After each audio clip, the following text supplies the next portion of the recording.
Muy bien, en Sin Filtro seguimos hablando de elecciones para contarles de pronto un poco cómo se mueve y cómo está andando el tema electoral en nuestro país. Tuvimos ya el domingo lo que fue la primera vuelta de elecciones presidenciales y tendremos ya este 17 de junio la segunda vuelta que se definirá entre Iván Duque y Gustavo Petro. Por eso, para hablar un poco de lo que sucedió, de lo que va a pasar y algunas preguntas que yo sé que muchos de ustedes pues tienen y han transmitido también a través de redes sociales, pues tenemos hoy un gran invitado. Él es Josías Fiesco, analista político, así que pues Josías, bienvenido, muchas gracias por aceptar nuestra invitación. Muchas gracias. Yo también estoy muy contento por los resultados del domingo, porque hubo sin duda un incremento muy significativo de la participación de los colombianos. Bueno, la competencia estará entonces entre Iván Duque y Gustavo Petro. Sí. ¿Cómo ve la cosa? ¿Cómo ve ahí de pronto, digamos que el resultado? ¿Era lo que se esperaba o de pronto la segunda vuelta debe haber sido Iván Duque con otro candidato? No, yo creo que se esperaba que Iván Duque pudiera ganar en primera vuelta, teniendo claro que la votación en el plebiscito fue si Uribe les ganó a todos juntos, ahora divididos en 4, pues corrían el riesgo aún más de ganarle. Pero lo que sí vemos es, por lo menos en los resultados, que fue un fortalecimiento importantísimo de la votación del no. El mensaje de los colombianos frente a los acuerdos fue contundente. La votación hacia el negociador del gobierno colombiano, Humberto Lacalle, que fue mínima, y por otro lado uno ve que si la diferencia de la victoria del no en el plebiscito fueron 60.000 votos, ahora uno ve que la diferencia del candidato de la coalición del no son superando los 3 millones de votos. Se hablaba mucho de la participación, digamos que juvenil en esas elecciones, somos más de 12 millones los que podemos ejercer nuestro derecho al voto. ¿Cómo vio a los jóvenes en esta contienda electoral? ¿Cómo los vio el domingo de pronto activos o todavía les falta participar? No, los vi activos. Obviamente falta mucho por avanzar, porque uno los veía era porque en algún momento se quiso mostrar el tema de Fajardo como moda y eso tiene de ancho y de largo, porque uno también veía en el tema de la identidad que tiene Fajardo o que buscó mantener con los maestros, pues que a la hora de preguntarle por qué no sabía sobre los motivos que hacían que los profesores marcharan, pues digamos que ahí más de un joven pues dijo, oye, patinaba, pero sin embargo el joven por emoción o por razón participó mucho más que en las otras veces y qué bueno que haya sido así. ¿Iván Duque es el sinónimo, digamos que es lo que significa renovación política en este país? Iván Duque no solamente es renovación política, es una representación de una nueva generación de liderazgos en Colombia, con una formación académica sólida, con una experiencia internacional muy fortalecida, con una experiencia frente al Banco Mundial, frente a las políticas del Banco Interamericano de Desarrollo. Ha sido un liderazgo que ha logrado conectar como él, pero si lo miramos en el contenido de las propuestas de su campaña, pues uno encuentra que ha tenido realmente motivos muy fuertes para esa conexión. El tema de bajar los impuestos y subir salarios, pues ha seducido a más de uno en Colombia. Porque si lo miramos a la otra orilla, pues lo que genera Gustavo Petro es un miedo frente a su propuesta de venga, le compro, pero yo que tengo el poder, compro entonces bajo mis criterios y bajo mis normas. Se habla mucho también en redes sociales y de pronto tiene que ver también con una campaña como de, digamos que como una campaña desleal y hacer ese tema de las noticias falsas. Y han tachado a Iván Duque de ciertas cosas que pueden ser falsas, como el tema que hablabas ahorita de los impuestos, se habla también de la pensión, y muchos jóvenes quedan con esa incertidumbre, con esa duda de saber si es cierto o no es cierto. ¿Qué de todo lo que han dicho no es cierto de esa campaña? No, pues la mayoría de lo que se ha dicho en las redes sociales tratando de desdibujarlo como que es títere, que hay un titiritero y que desconociendo que hay es una realidad que exige propuestas como estas y liderazgos como el de Iván Duque que ha logrado conectarse, pues es desconocer una realidad en la que el país está. Nadie puede decir de la desindustrialización del país, que las empresas se fueron, nadie puede negar que hay un aumento significativo del desempleo en Colombia y entonces cuando uno ve en las redes sociales que las noticias falsas o tratando de hacer rumorología con un candidato u otro, pues digamos que se pierde de vista responderle a estos problemas que realmente son los determinantes y vitales para el país. Otros temas que también a la gente le han causado impacto y que habla mucho también después de esas elecciones es el acuerdo de paz y todo lo que viene con la paz de aquí en adelante. ¿Qué pasa con el proceso desde su punto de vista? ¿O qué va a pasar con el tema de la paz ahorita si es que en llegada ocasión ganará, no sé, Iván Duque o Gustavo Petro? No, si gana Iván Duque tiene una meta clara que se le ha expuesto al país y es sobre puntos muy determinantes, muy específicos, hacer profundas reformas. Y es que el país no podría aceptar que unos acuerdos que ya en democracia dijeron que no, pues resultaran hasta intocables. Entonces los puntos como que los responsables de delitos de lesa humanidad no puedan tener beneficios, no puedan tener representación política, que el país no siga viendo a Santrich teniendo episcopado por cárcel, pues eso sin duda van a ser una de las cosas que tiene un mandato para que el próximo presidente, que no me cabe duda será Iván Duque, pues pueda resolver. Pero por otro lado, lo de Gustavo Petro, ya ha dicho que las FARC, que el candidato de ellos es Gustavo Petro, lo ha dicho Piedad Córdoba, entonces el país ha entendido que va a ser un gobierno de mayores beneficios para las FARC, teniendo claro que guerrillero protege a guerrillero. Por fuera quedaron 3 candidatos. Por fuera nos quedó en orden pues Sergio Fajardo, quedó Germán Vargas Lleras y por último quedó Humberto de la Calle. ¿Qué pasa con ellos? ¿Qué va a pasar con los votos de esas 3 personas? Pues sin duda los esperamos que tomen la mejor decisión, la decisión que no sea de moda, sino la responsable con Colombia. Todos sabemos que hay unas grandes afinidades entre Sergio Fajardo, como ya lo decía, e Iván Duque en aspectos como la educación, el emprendimiento, el fortalecimiento de la educación pública, en temas como con Germán Vargas Lleras, el tema del fortalecimiento de la institucionalidad, de la fuerza pública, de no a través de la justicia conceder amnistías y demás que son determinantes en este momento, cumplir por lo menos con el Tratado de Roma, que es fundamental para todo proceso de negociación en el mundo, y pues el aporte también que pueda hacer el candidato del uribismo, el jefe negociador, pues sin duda pues será importante para buscar con solidez, ya no bajo las normas del actual gobierno, pero sí buscar acercamientos con estos grupos, por lo menos que él ya ha tenido un contacto más avanzado. Se había generado también una campaña que se llamaba El País Primero, que empezaron a promover el tema de la unión entre Sergio Fajardo, Humberto Lacalle y Gustavo Petro. Ahora están hablando de una alianza sobre lo fundamental. ¿Ve viable de pronto una coalición entre esos 3 personajes y entre su gente? No, ellos se podrán reunir y podrán tomarse las fotos. La pregunta aquí no es solo si ellos están dispuestos, la pregunta es si los colombianos están dispuestos a respaldarlos a ellos de nuevo cuando ya no estarían, en el caso de Humberto Lacalle y en el caso de Sergio Fajardo, no serían los protagonistas, sino entregarle a un candidato del cual los colombianos tienen muchísimas dudas. Si estuviéramos hablando de futuro con Sergio Fajardo, pues uno sentiría una mayor conexión, futuro alrededor de la educación, del emprendimiento, pero si usted me pone a hablar de futuro con alguien que ya quemó un Palacio de Justicia con magistrados vivos, pues es entendible que a los colombianos le queden más dudas que profundas certezas. Entonces, que se reúnan, que se tomen una foto, es lo mismo que pasó un ejemplo con el plebiscito, que todo el mundo dijo, se fueron a un desayuno y ya entonces quedó arreglado, ¿no? Pues ellos pueden desayunar, pueden tomarse las fotos, pero lo que es el mandato ciudadano, tanto del no en el plebiscito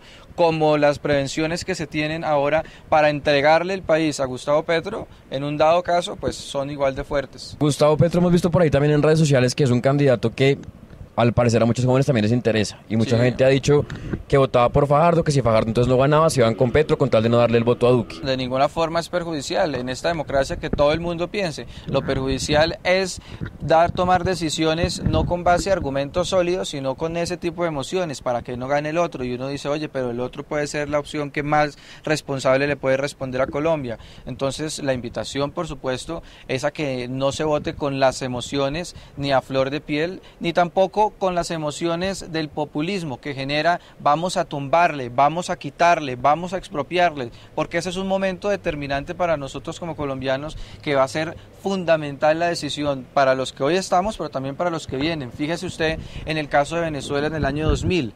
En el año 2000 los jóvenes de ese momento y las madres de ese momento pensaban que no, que una decisión por lo que sonaba bonito, por ese populismo se podía arreglar en unos años después, en las elecciones siguientes, y resulta que ya no se pudo. Y esa generación y esas personas que pensaron de esa forma terminaron no solo entregando la libertad del país de ese momento, sino de los que en ese momento nacían. Si usted mira un ejemplo, los jóvenes que hoy están en Transmilenios, en Bogotá y en los otros países casi que mendigando oportunidades, era la generación que en ese momento nacía. ¿Y quiénes le sentenciaron a tener un país destrozado como el que hoy es Venezuela? Los que en esos momentos pudieron haber dicho, oiga, es mejor entre lo que suena bonito, en ese populismo irresponsable, decirle no a caer y entregar el futuro que hoy lo están padeciendo. Ahora que nombra Venezuela, sé que también mucha gente piensa, o lo que le han tratado como de entender, desentender a la gente es, si gana Petro, esto se vuelve Venezuela.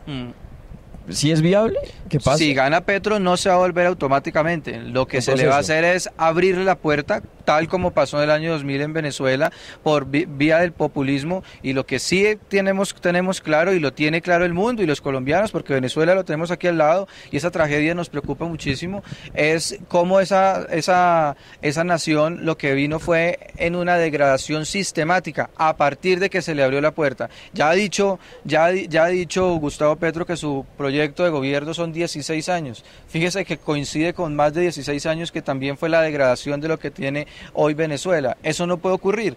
Y frente a eso, el momento de mayor responsabilidad que nos exige a nosotros es este. Mire, nunca antes una generación había tenido sobre sus manos una responsabilidad tan alta como la que tiene nuestra generación.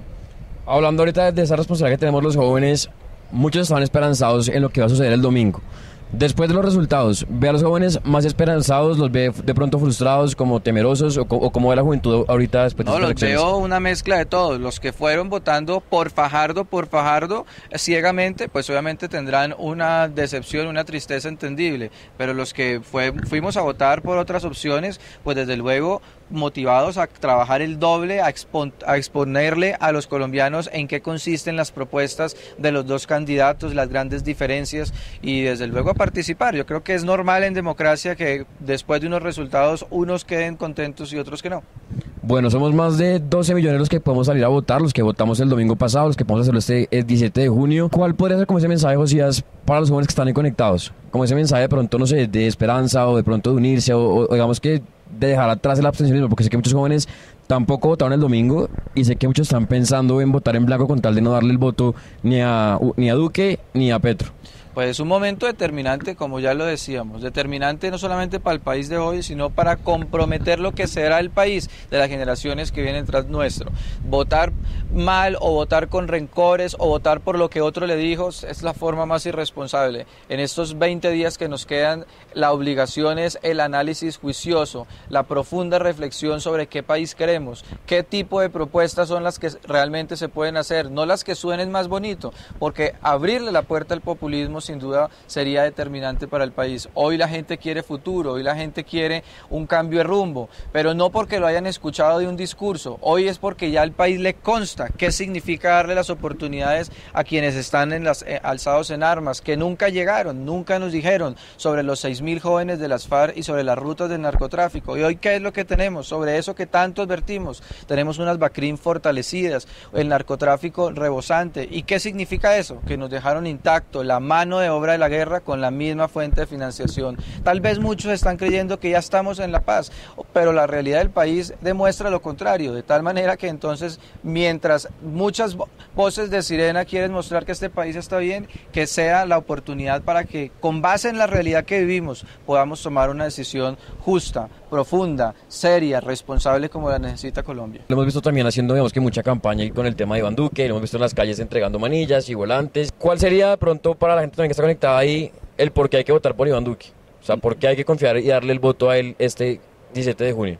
Bueno, yo estaba en la calle, primero porque creo que en la calle es donde nos podemos reunir los colombianos que padecemos la calle. Lo que nos muestran los medios de comunicación, pues eso tiene de ancho y de largo, que este país está muy bien, y digamos que entonces en la calle ha sido la oportunidad de conocer de frente las posiciones de la gente, las madres comunitarias que dicen, oiga, me hubiera gustado que este gobierno de Santos me hubiera dado el subsidio de madre comunitaria y no a los guerrilleros tantos privilegios. Me preocupa la asfixiante reforma tributaria que tenemos. Entonces en la calle podemos hacer eso, podemos concluir esto, y en la calle mismo podemos identificar cuál puede ser el mejor camino para Colombia, y por eso ha sido emocionante. Mire, si podemos decir que que esa respuesta contundente del pasado, la primera vuelta, de ver que en el plebiscito la diferencia eran 60.000 votos y ahora la diferencia con Iván Duque han sido más de 3 millones.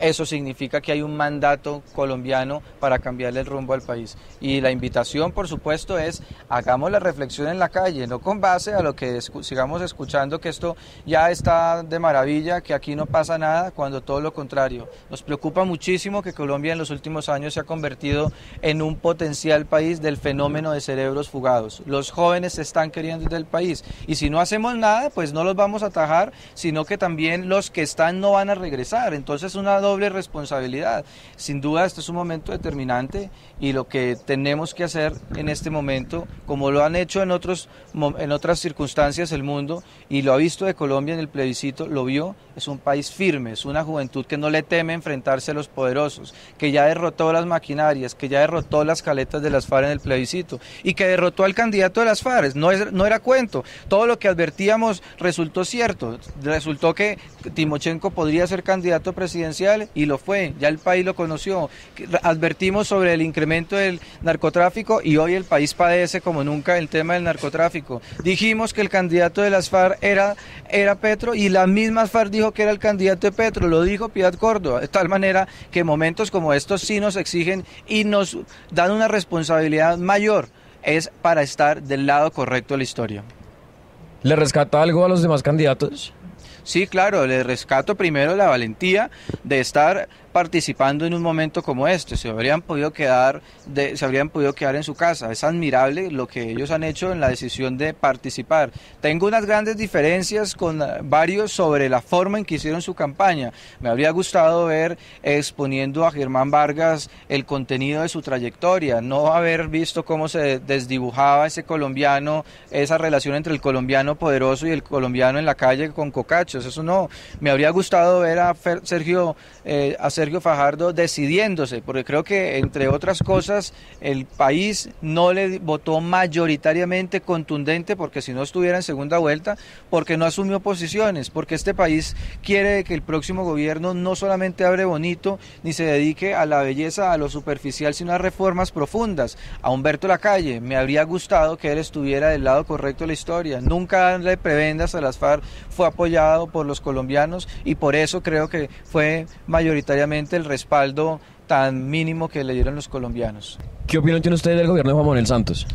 Lo peor, la forma en que se religió fue la peor de nuestra etapa, nuestra era, la forma como ejecutó el presupuesto, la peor, como entrega el país, la peor, lamentable, cómo nos deja hoy un Congreso más grande y más costoso, un país dividido, un país burlado por los guerrilleros, unas disidencias fortalecidas. ¿Qué pasó? Siempre nos vendieron que la guerrilla se había dejado las armas. ¿Y qué pasó con el Frente Primero? ¿Qué pasó porque hay tantas disidencias fortalecidas? ¿Qué pasó si habían dejado las armas? ¿Por qué tan automáticamente consiguieron armas mejores y más sofisticadas? Las tenían guardadas, una secuencia de burlas, y sin duda él y sus amigos han sido sancionados con el rechazo ciudadano. Él y los amigos que participaron en su gobierno. Fíjese que su vicepresidente hoy no está en la segunda vuelta, Humberto Lacalle no está en la segunda vuelta, que es un mensaje poderoso que el país quiere cambio. ¿Algún mensaje final que quiera dejar, Josías, de pronto? Sí, pues el mensaje es contundente. Nuestra generación no ha tenido, como ninguna otra generación, en sus manos una mayor responsabilidad como la que hoy tiene la nuestra. Definir un país, el país que queremos, un país en libertad o un país que entregue el futuro a las tiranías. Aquí tenemos que hablar si queremos emprendimiento o acabar el emprendimiento. Son muchas las reflexiones que tenemos los colombianos, aquellos jóvenes, en especial los deportistas, aquellos que les prometieron en el plebiscito que si aplaudían y se disfrazaban de blanco y si decían maravillas que todo este país estaba bien, iban a invertir en el deporte, y después vimos los colombianos cómo le recortaron al 62% al presupuesto al deporte colombiano. Entre muchos otros argumentos tenemos en el país y los jóvenes para hacer reflexiones que debemos de cambiar de rumbo.